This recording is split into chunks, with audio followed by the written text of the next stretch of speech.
That worked. Fantastic. So how's the WriterCon experience going so far? It's amazing. I'm just so excited. I want to do cartwheels, but I can't really do that in the hallway without getting weird looks. But I'm really I think excited. we'd be okay with it. So what are some of the things you're taking away from the conference? And this is Saturday. We're only halfway through it. But what are some of the things you've gotten so far? I have learned so much. I've learned about pitches and literary agents and what to do, what not to do. I have learned so much, like just how to your first page and the chapter 1. I've learned a ton. Another awesome thing is just the networking, like meeting great friends. My husband was like, you should get a mentor. And I was like, I got one already. I got 2. Excellent. Or 3 now. I have a ton. It's like, wow, I have so many options. But just that and meeting friends. And even for my book, I wanted to like interview, I was like wanting to interview somebody that went to the Vietnam War and their spouse. And I met somebody actually that's writing here. So it's just been amazing every day, and I just enjoyed it. And it's not even over yet. So. Oh, fantastic. Thomas Miller, you've been to small group retreats. You've been to WriterCon before. You are a published author. What are you getting out of this conference? I came here 4 years ago with a goal to improve my writing, of course, and to network with other people who write and who are in the business.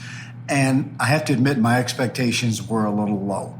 I thought, well, if I get... nothing personal, right? No. Okay. Nothing personal, but I've been to other writing conferences where I sat there for 3 days. At the end of it, asked myself what I got out of it, and I said, well, the food wasn't bad. So I really did come into this not sure if I would come back the next year. Well, I came back the next year, the year after that, and I'm finding that there's a lot more than just the classes and the speakers. There's a certain zeitgeist, a certain underlying current and theme of being able to connect with other writers, no matter what their genre, no matter whether they're fiction or nonfiction, what they hope to achieve and how we can support each other. And I know a lot of people think that writing somehow is competitive. And maybe it is in a bookstore bookshelf. But when it comes to this conference, everybody is here to support everybody else. No, I think writers are some of the most generous people on earth. Sitting next to you is Stormy Maynard, who's also been to retreats and also been to WriterCon before. What keeps you coming back, Stormy? The people involved. You bring quality people in, and usually it's a question of having to decide between 2 or 3 or even all 4 presenters in a certain time slot, trying to figure out which one is going to be the one that means the most to you, trying to get them all in. Right. You guys are clearly part of the Red Sneaker family at this point. You've been several times over. Let's get Melissa in. Scoot that. This might be noisy, everyone, but we're going to bring in Melissa Kingsbury. Tell me a little bit about your WriterCon experience. My WriterCon experience, I was turned on to this conference by my friend Flea, and she and I were in a writing group together in the 90s, and she remembered some of my writing, and I had some publishing in the Tulsa Kids. And then I just stopped. I stopped because life happened, and when I met with her again a couple weeks ago, she says, you really ought to go because... I like this friend. I can tell that you miss it. And I never stopped writing. I just stopped networking, So I lost all my writers' inspiration, kind of. So being here, and I'm a memoir writer, being here, I've learned that I need to be truthful and I need to be true to my own voice. So, also I've learned that there's a lot of information coming at me like a fire hose. Right. Oh, there's a lot to know. The best advice I've had so far is after each day, write down 1 or 2 things that you think you can implement when you go home. Otherwise, you're going to be overwhelmed. So I have done that so far. And I already know a couple things I'm going to be doing as soon as I go home. So I think that's terrific advice. I mean, we are living in a world where the publishing environment seems to change about every 10 seconds. It's impossible to keep up, or very difficult to keep up, for me anyway, with everything that's going on. But you get all these people together and start talking and swapping, and like we did at the round table yesterday, exchanging ideas, and that can be even as beneficial as the classes, I think, sometimes. Of course, I may be prejudiced, but I think one of the best benefits is that my wife Laura is here and you got to hear her sing, right? You wouldn't feel put upon if I asked you to sing, would you, Laura? It depends on what you ask for. What are you getting out of WriterCon? All these beautiful people, everything that they just summed up so eloquently are the same things that I'm getting out of this too. I completely understand what you're saying, but being overwhelmed by all the information coming in, you have trouble picking which one do I go to. They're all so good. Bill does a fabulous job of bringing in terrific people to the point that you could go to any session and learn something. That's fabulous. But for me, really, it's a chance to connect, network, get to see people that I do not get to see nearly often enough. We sit at our desks, at our computers, and we work so hard, often in a somewhat isolated environment, even if we have our families and whatever. When we're working on our writing, we're often by ourselves. And this gives us the opportunity to get together and brainstorm and share ideas and connect and just talk with people who completely commiserate and understand and are, every one of them, lovely people. I haven't met a single person here that I haven't just loved, and I just know I want to stay in touch with everybody. And fabulous support right here. I'm looking forward to it. I hope everyone comes again every year so we can keep right on. So there you've got it, Red Sneaker Writers. We may be prejudiced, but we think this is a terrific conference and hope you will come out next year. All right?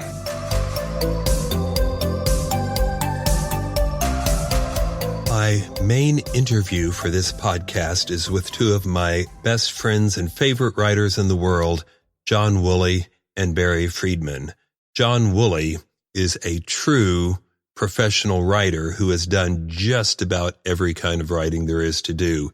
He is probably best known in the horror realm, going way, way back about, I think, 40 years to his first novel, Old Fears. More recently, he's writing a trilogy, a huge, wonderful, old-school, Lovecraftian-style horror novel, epistolary novel, yet horror.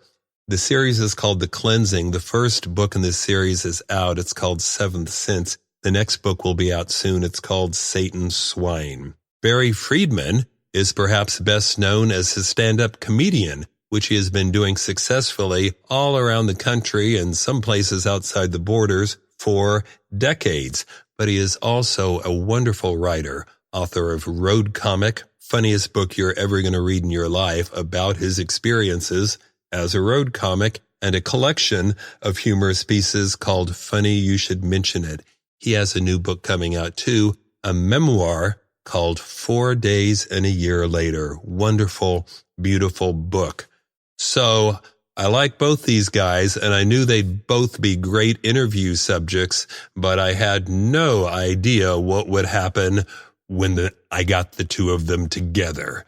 Check it out. For our interview section today, I'm talking to two of my best friends and favorite writers, and that's John Wooley and Barry Friedman. John is the consummate professional writer, having written just about everything there is to write, including some highly successful horror novels. Barry Friedman is a professional. Not the consummate professional. What? It's not the consummate it's a professional. totally different thing. He's, as you might have gotten a hint, professional stand-up comic, but also a writer. They're both extremely talented writers, and both have new books coming out this year. So we'll talk about that and a lot of other things. But first, Barry, the key question for this podcast: if you had one piece of advice to offer somebody who aspires to write, what would it be? Okay, let me first say it's not cold at all in here. That's to keep you awake. Yes. Let me just say, when I was doing stand-up comedy, the two greatest pieces of advice I ever got, which also works for writing as well. First piece of advice was, tell some truth. The second piece of advice was, don't suck. And the reason Don't Suck is so good is it's not just what it sounds like. What it always meant to me was, don't assume that just because you're doing it, it has any value without putting some work into it. So the Don't Suck was actually to test yourself and to challenge yourself. So tell some truth and don't suck. That's my advice. So you got the first one right. I did. Yes. I'm not the consummate professional that you are. We're certainly not. I'm glad you such recognize genres that. and everything else. That's right. Yeah. Sound advice. John, is there any kind of writing that you have not done? No. I honestly don't think so. I think you're perhaps most associated with the horror genre, having written Old Fears all those years ago, which has been optioned, like 47 times now or just something? got optioned again by Sony Pictures, yeah. And other books as well. But you've written everything. I write a lot of nonfiction. I write comedy, and memoirs and bios. And you've written a book about what's the deal? Can you just not pick a genre? No, I'm a jack of all trades, master of none. No, I just like to try everything. And sometimes, because I was with the Tulsa War for so long as an entertainment writer, I learned how to make a great newspaper thing, and those people who've been with a newspaper know this. When you're a newspaper feature writer, you learn how to make anyone sound interesting. And that is one of the greatest abilities that a person can have. And so that makes it logical for me to write a lot of nonfiction as well. Well, I would think that was something like how people always tell you got to have a great hook on the first page. You got to grab them from the beginning. And that's really the same thing you're talking about, isn't it? Yeah, with a newspaper, it's always you hook them with the first line. You've got to have a strong first line. You've got to have a strong lead, as they say in the business. You have a strong lead, then you got it. And it's the same thing as a book. A book is just longer, yeah. Is there any kind of writing that you find harder than others? No, no, not at all. I do find this, and I probably shouldn't say this, but I'm going to anyway. I have tended to find that the more fun you're having, the less money you're going to make. But is that okay? Because you're having more fun? Yeah, if you can balance fun and money, right. Which is what I've tried to do my whole career, which is going into its 5th decade now as a professional writer. Do you think that's why so often you hear writers say, well, my favorite book is... and then it's the title that didn't sell. Exactly. Or the thing that most writers say, remember Ken Jackson, mine and Barry's friend, people would ask Ken Jackson, the consummate newspaper guy, cigarette dangling out his mouth, slamming phones down. And that's actually how Barry and I met, was through Ken. But Ken would always say, when someone asked him what his favorite book was, he would always say, my next one. Yeah, that's good. Barry? Well, I was just going to say, listen to John's comment about being in the business 4 decades. That's correct. I would have thought you'd be better by now. You'd think. Just by the 3rd decade, I thought you'd be able to get there. Either that or do something else, right? But in comedy, the parallel is that, and it's often been said, and you don't think it's true while it's happening, is that it takes you 10 years to figure out who you are on stage. And maybe as a writer, it takes you a while to figure out what it is you are doing and or supposed to do. And my favorite line about this was in a play called The Sign in Sidney Brewstein's Window, Lorraine Hansberg, who wrote Raisin of the Sun. Characters are talking about Greek mythology, and one of the characters says, I thought you liked simple people with simple problems in literature. And she answers, and this is, I guess, why I tend more towards nonfiction. She said, sure, isn't life enough? And I thought that really is what it is. And when we figure life out, then we can do fiction. But until we figure out life, there's just too much to cover with just the everyday and the narrative. And I guess that's where John and I actually do well together when we've collaborated together, is we come at it from a little bit different angle. But we're coming at the same sorts of ideas. And if I can go now lowbrow with you, there was a writer named Michael Avalone, who was the consummate paperback writer. He novelized screenplays, he novelized TV. He got 3 cents, I believe he told me it was 3 cents a copy on the Partridge Family books he wrote for Scholastic. Wow. And out of those, he made $30,000. Now that's a lot of books to sell. Yeah, that was a lot of books still, But he always said, and he had a gift for hyperbole, Michael did, but he said, a professional writer ought to be able to write anything from the Bible to a seed catalog. And I like that. I like through that. it. Yeah. Let's talk. I don't think I've ever had anybody on the podcast who's collaborated